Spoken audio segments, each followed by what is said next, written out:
The Tampa Bay Buccaneers somehow pulled off a Christmas miracle and scored 13 unanswered points in the fourth quarter and overtime to beat the Arizona Cardinals 19-16.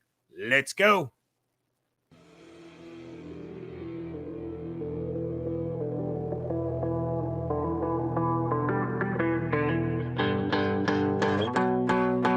You are Locked On Buccaneers, your daily Tampa Bay Buccaneers podcast. Part of the Locked On Podcast Network, your team every day.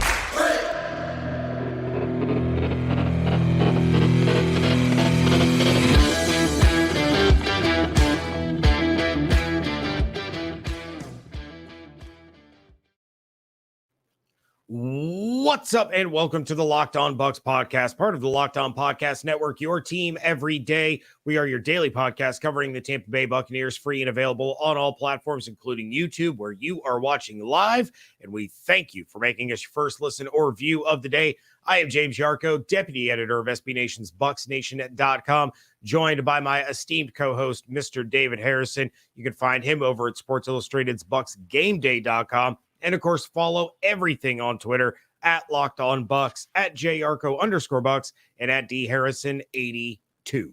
Yeah, definitely do that. And thank you for joining us on this Victory Monday. Some of you still up. I don't know how many of you are just up early, but most of you probably still up. Appreciate you guys coming through. We got some people jumping in the live chat. Make sure you're communicating with us there as always, as we discuss this, because we got a question that we're going to start off today's episode with that James and I are going to share our opinions on. We definitely want to hear your opinions on it as well. And that's basically our biggest story coming out of this game, which of course is the win. Bucs beat the Cardinals 19-16.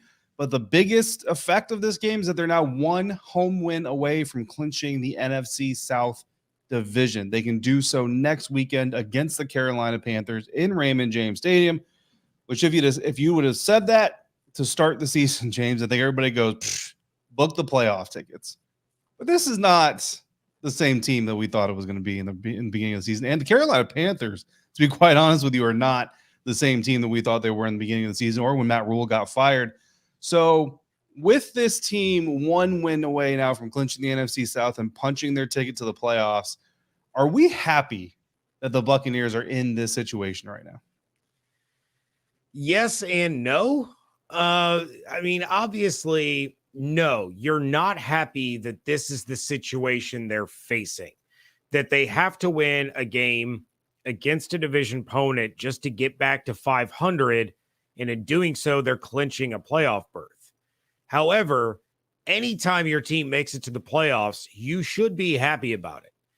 And all you have to do is win your division and you're in. Nobody should apologize for that. It's just like, with March Madness, you win your conference tournament, you are automatically in to March Madness. Is Loyola Chicago better than, Kansas, who gets snubbed? No, of course not. But do your job, win your division, win your conference, and you are in. That's all you have to do, and you should apologize to no one for that. If you ask my son, who was a big part of the Friday episode, no, he doesn't want Tom Brady back. No, he doesn't want to make the playoffs. He just wants the frustration and pain to end. But as I've said numerous times, all you need to do is get into the dance, and then anything can happen.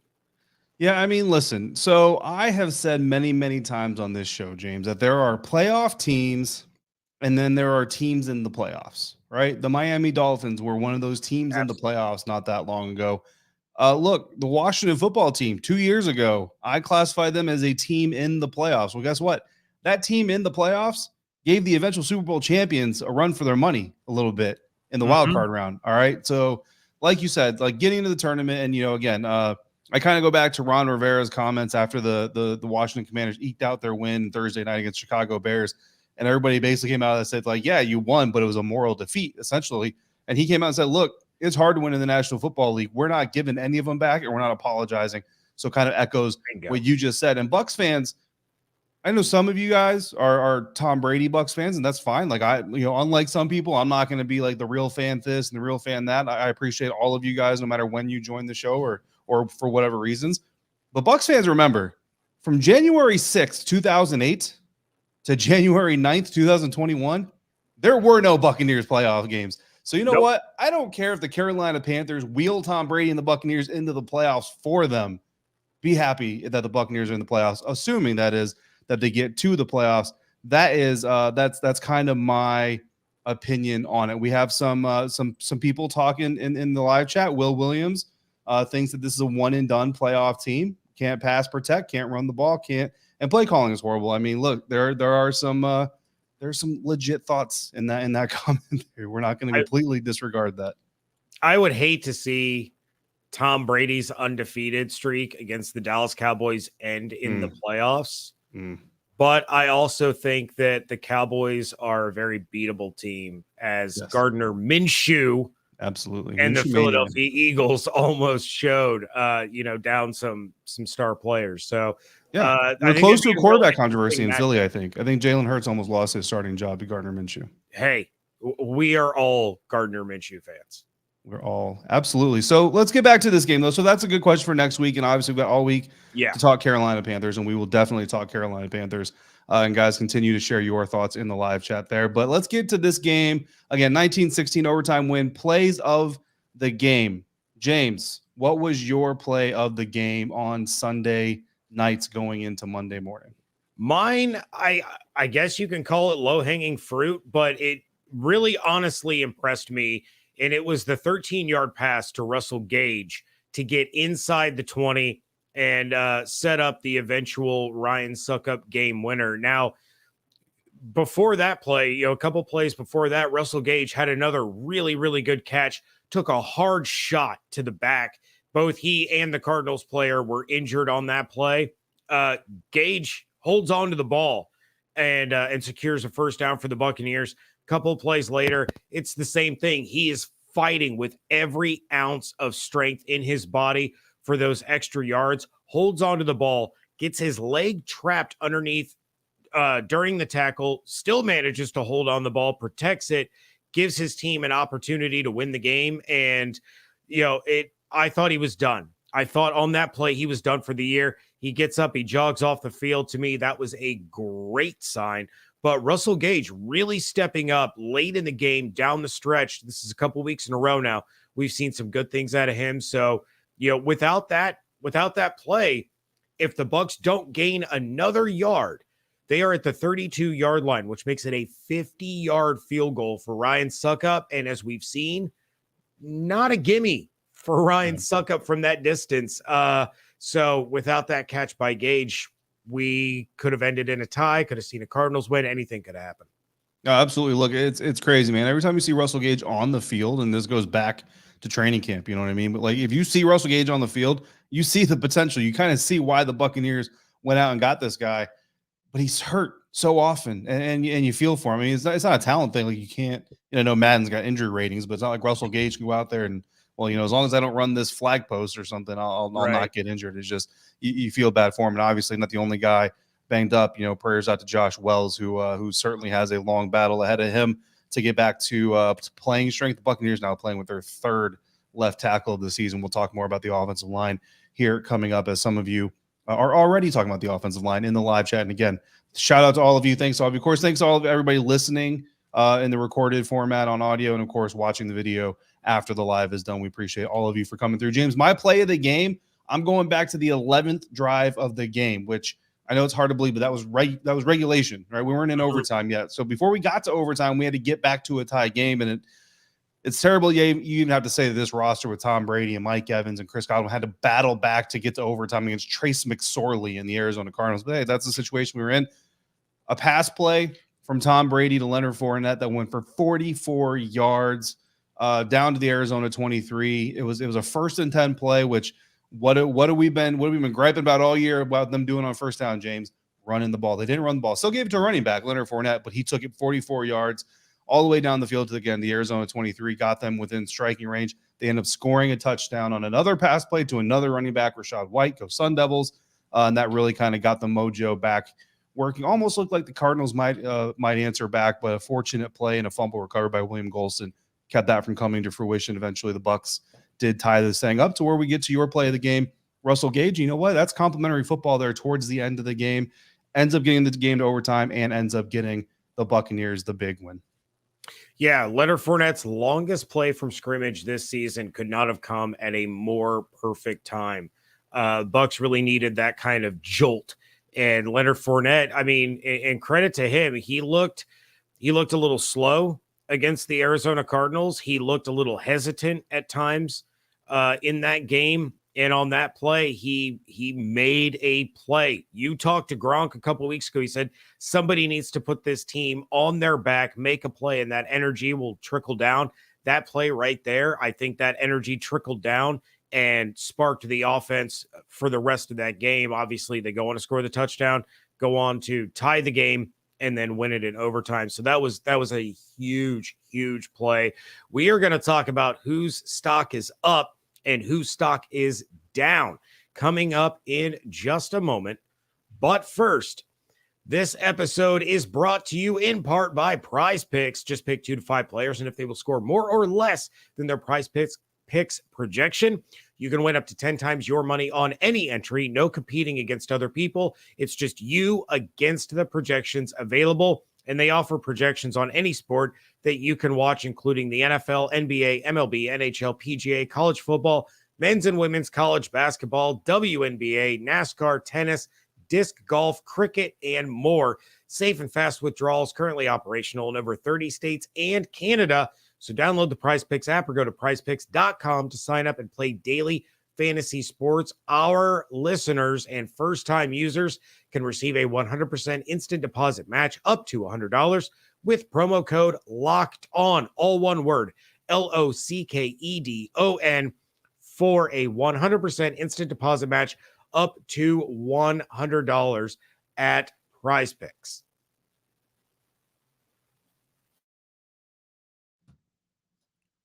Thanks again for joining us here on the Locked On Bucs podcast, for making us your first listen, your first view every single day, especially Victory Monday. Make sure you're also checking out Locked On Sports today. Get the biggest stories around sports within 20 minutes or less. Instant reactions, recaps, Locked On's take of the day. Locked On Sports Today, available here on YouTube or wherever you get your podcast. James, time for stock up, stock down. And this game was not pretty, so I think we've got options for both. But I'm going to go and kick it back over to you. Let's get your stock up, because this is a guy, I still say that his overall stock is down from where it started, like the end of last season. Yep. But I agree with you that just in this vacuum of this game, certainly a stock up guy. I'll even kind of go back a little bit to last week as well. Look, Sean Murphy Bunting was a guy who, when I went to Bucs training camp in August of 2021, there were jerseys on the team store. You had Evans, you had Godwin, you had Brady, you had Gronk, you had Sean Murphy Bunting's jersey up there with all of the big name players. And it was supposed to be his year, and he kind of regressed a little bit, right? We talked about it a lot. Ends up losing his starting job to Jamel Dean, who has played phenomenally. But Jamel Dean has been out the last 2 weeks, and who's been the guy to step up and step in? It was Sean Murphy Bunting, and he played phenomenal football against the Arizona Cardinals. He was the one lined up against DeAndre Hopkins more often than not. At least in the first half, he had some key pass breakups against Hopkins. Really, really played a fantastic game. So I think we're seeing the upswing now, right? If we can get Sean Murphy Bunting back from like the 2020 playoff run and have him out there with Dean and with Davis, I don't know if there's, outside of maybe Justin Jefferson, but you still have to rely on Kirk Cousins to get him the ball. Outside of him, I don't think there's a wide receiver that this group can't stop. So Sean Murphy Bunting, some great football the last 2 weeks, stock rising on him. Yeah, absolutely. It's a very valid and worthwhile stock up. My stock up is going to go to a guy. He's getting some praise here in the live chat. He's getting some praise from Bucs fans all over social media, and that's Leonard Fournette. Look, we're going to get to his total stat line here in a minute, because you brought up a great point with Gronk, and I want to revisit that. But the Buccaneers didn't have as many explosive plays on Sunday night as the Cardinals did, but they got 3 of them from Leonard Fournette alone. On the second drive of the game, Leonard Fournette hit off a right tackle for a 14-yard gain to the Arizona 48. That was on a 1st and 15. Now, granted, the next 3 carries also went to Lenny, and he failed to gain the extra yard to get a first down. They end up with a turnover on downs, but you appreciate the explosive there early on in the game. 4th drive of the game, another run by Leonard Fournette, this time going to the left side. So you got the right side. Now you got a left side run. This one for 23 yards down inside the Arizona 40. That ended up with a field goal for the team. And then, of course, I already talked about the pass, catch, and run by Lenny, 44 yards down the Arizona 23 for a 1st and 10. This is a guy that started the season workhorse, right? Which is getting, record level for his career, touches, yards, and everything. So much so that we were actually concerned and worried about the health of Lenny. And then we saw Rachaad White kind of rise up. Then there was the stories about him being a little bit disgruntled that Rachaad was getting so much work. And so it's nice to kind of see Lenny continuing to persevere, look, sometimes he looks stuck in the mud. There's still too much dancing behind the line of scrimmage for me out of this version of Leonard Fournette. But let's give credit where credit is due, whether we like it or not completely. And I'm not saying I'm not necessarily stamping it. Leonard Fournette's stock is obviously up within the Buccaneers offense because of all the touches he got, but he also turned in quite a performance from a yardage standpoint. Want to see more consistency on the per carry, not the average, but the actual per carry. A lot of 1 yard gains, 2 yard gains, 3 yard gains, and then a 14 yarder, then a 23 yarder. Love the explosives, but we'd like to see more 5 and 6 yard gains peppered in there throughout the game versus kind of a 1 or 2 explosive here or there to get that average up. But Leonard Fournette's stock definitely going up within the Buccaneers offense. And for what it's worth, he turned in a pretty good statistical game on Sunday night. Yeah. And shout out to a couple of the guys in the chat talking about, we have people saying the Bucs will be 1 and done in the playoffs. Others saying it's all about matchups. I'm just going to throw out a reminder real fast. It was a 9-7 New York Giants team that won a Super Bowl against the undefeated New England Patriots. You just have to get in, and then anything can happen. It's not about who's the best. It's about who's the hottest at the time. The Bucs still have some heating up to do, and something that will go a long way with that is if my guy, who is a stock down, gets his head on straight, because dang it, Cade Otton, you were my predictive player of the game. You were going against the worst defense in the NFL against the tight end position. 7 targets, and you caught 2 passes for 12 yards, multiple drops, had a penalty called against you. David, you know how many targets Cam Brate, Kyle Rudolph, and Ko Kieft had combined in this game? How many? None. All the tight end targets went to Cade Otton, and dude, you're my boy, Blue, but you blew it. Come on, man. You're better than that. Not Get your head a on straight and beat the Panthers. Yeah, not a strong game from our guy, Cade Otton. We still love him. Still love Cade. And I threw up Tyler's comment in the live chat. Very happy to see Cade Otton getting tight end 1 reps. We are too, but you would hope the Cade Otton would do a little bit more with him. But look, he's a rookie. Take advantage of the opportunity. That's all I'm asking, man. Everybody has a bad day here and there, right? So we'll definitely give him the stock down, because he deserves it. My stock down, nobody's going to argue with me here. It's the offensive line. And it's not even just the play of the offensive line specifically. It's also, and I'm pulling up this comment here from JJ. It's not just the play of the offensive line, but it's also the adjustment the coaches are not making because of the offensive line. I don't know how many more weeks, James, that our viewers are going to talk in the YouTube chat. Our listeners are going to hit the Twitter chat lines. Our readers at our respective sites are going to hit the comment sections, and the broadcasters on the television, on the telecast, are going to say this offense works best when it's using play action and when it's going no huddle using pace. Everybody, you see it. I see it. JJ sees it. Chris Collinsworth sees it. Tony Romo sees it. Play action and tempo, ladies and gentlemen. That is how the Buccaneers offense works best. And not for nothing, you got 2 running backs in Rachaad White and Leonard Fournette. And again, I don't know, we're doing this live instead of watching the press conferences because we wanted to hit you guys as quick as we could. So we'll have to catch up on the press conferences. Maybe there's an explanation for why Rachaad White had such a limited use today or on Sunday night. I don't know what it is, but you can literally bash him and gas him. What's working? Is it working to hit him with Leonard Fournette? Cool. Let's hit him. And then when they got their hands on their knees from all the gut punches, hit him with Rachaad, hit the afterburners and smoke him, right? Or let's hit the edges and the screen passes with Rachaad and let's gas him. Let's have him run suicide sprints all up and down the field. I don't know if I'm still allowed to say that. Sorry if I'm not. And then once they're tired and gassed from all that, now let's hit them with the right hook with Leonard Fournette. Whatever you got to do, keep those guys on the field. It worked best against J.J. Watt. We saw it tonight, Sunday night. We see it almost every week, man. Why are you waiting until you're down 10 points with 10 minutes left in the fourth quarter to do this? Oh, JJ, help us out, man. Stock down, Bucs offensive line. Injuries are obviously playing a huge part, so I don't want to bash the guys specifically. Right. You know what I mean? Injuries are definitely a huge part of this. Gronk, again, going back to that conversation, said that as well. But not just that, but also this coaching staff's inability or unwillingness to adapt their scheme for the players they got. Yeah, and for those that have not seen the news yet, it was announced Josh Wells torn patella tendon. He is done for the year.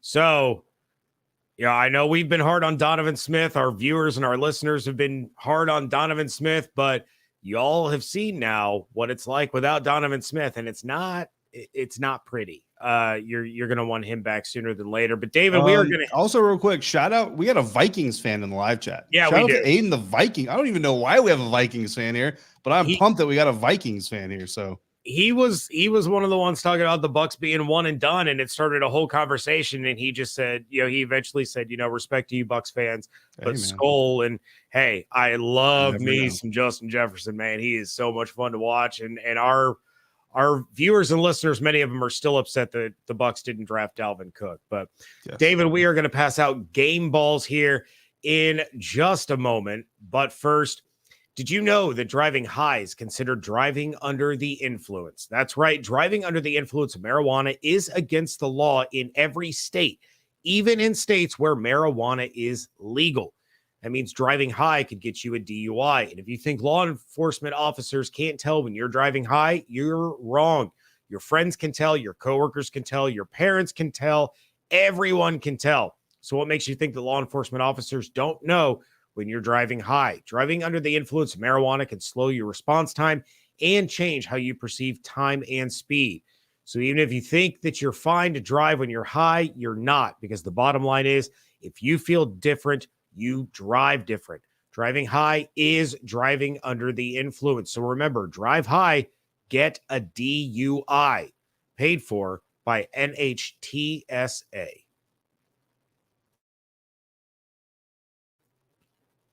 Wrapping things up here on a Victory Monday live YouTube edition of the Locked On Bucs podcast. And it's time to hand out game balls.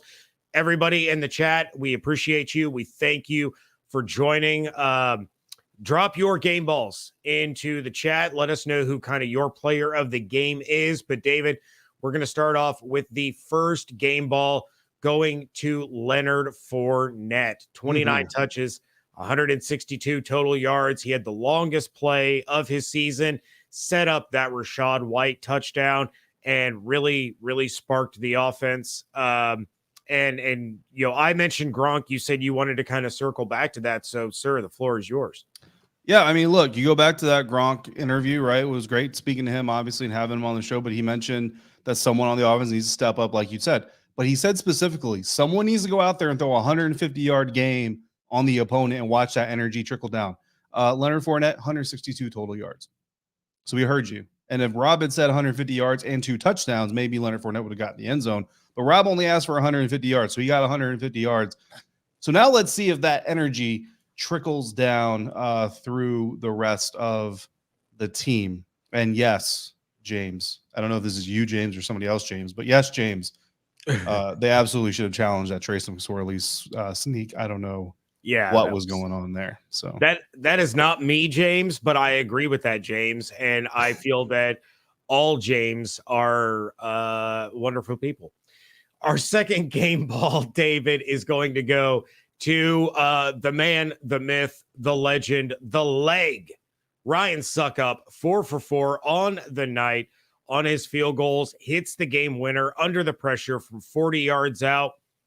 He's been having a great year, man. He had, was it last week against the Bengals or against the 49ers when he had the real bad miss that he never should have had to attempt in the first place? Yeah. But other than that, I mean, Ryan Suckup has been super, super solid for this Bucs team. Yeah, absolutely. No, and you know what? I mean, when you go to overtime and you win with a field goal, you need your kicker to get every point that you possibly can. Speaking to the person playing Prize Picks in our live chat, sometimes those sites like to wait till the NFL kind of settles all the stats before they officially call a game done. So you may have to wait until morning to get the official results for your Prize Picks games there. Final game ball, third star of the night, Carlton Davis, 2 weeks in a row shutting down team's top receiver. And for anybody who might want to disagree, when Carlton Davis was on Jamar Chase last week, Chase only had 3 catches on 8 targets today or Sunday. D-Hop, at one point, my number 1 receiver in the National Football League. But I don't know, man. You get caught cheating, it's kind of hard for me to keep you up there as high. But anyway, no catches when Carlton Davis was on him. Yeah, Carlton Davis has been absolutely fantastic. Goes back to my stock up with Sean Murphy Bunting. These two are really playing at a high level right now. If I am, a Buccaneers fan watching them play, and I'm watching the defense go out onto the field, and I see that Carlton Davis is going one-on-one against the opposing team's best receiver, I am confident that Carlton Davis is going to win those battles. When we had Devin White on the show a couple of weeks ago, he talked about telling Carlton Davis, like, when you're out there against Chase, that's Chase's island, because he wanted to fire him up. He wanted to get under his skin a little bit because he flat out said, I'm taking my guys over their guys. And when it came down to Davis versus Chase, Davis had the upper hand. There's no doubt about it. He has played phenomenal football the last couple of weeks.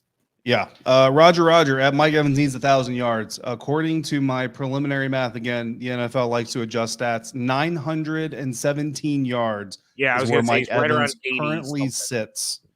So you know what? That's one deep bomb pass for a touchdown against Carolina Panthers away from hitting 1,000.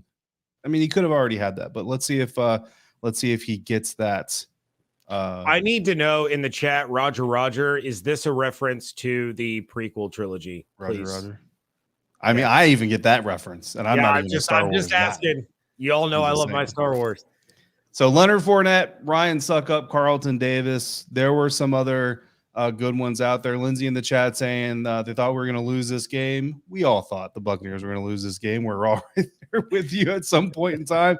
And Roger says we're a bottom 10 team. That's not the one I meant to click on. Can we beat Carolina? Can the Buccaneers beat Carolina, James Yarcho? Yes, they can. Will they? I don't know. We'll talk about it over the next 4 days. Yes, absolutely. We will talk about it over the course of the next couple of days. And with that, we will bid you all a fair adieu. Thank you all so much for jumping in the live show, being awesome in the chat, and finishing off your Christmas day with David and myself after a way too stressful Buccaneers game. We appreciate each and every one of you. We appreciate being part of your day. Again, we thank you for making Locked On Bucs your first listen or view of the day. And for the biggest headlines in all sports, make sure you check out Locked On Sports Today, available right here on YouTube or wherever you get your podcasts. I will be back tomorrow flying solo, which means I'm going to need some help. Going to need you guys send it in those emails and voicemails to 813-444-5841 or lockedonbuckspodcast@gmail.com. You can check out everything that David's doing over at bucksgameday.com. You can check out my work at bucksnation.com. You can follow everything on Twitter at LockedOnBucs, at JYarko_Bucks, and at DHarrison82. Hope you all have an absolutely outstanding Victory Monday. Stay safe, stay healthy, fire those cannons. We thank you so much for joining us right here at Locked On Bucs.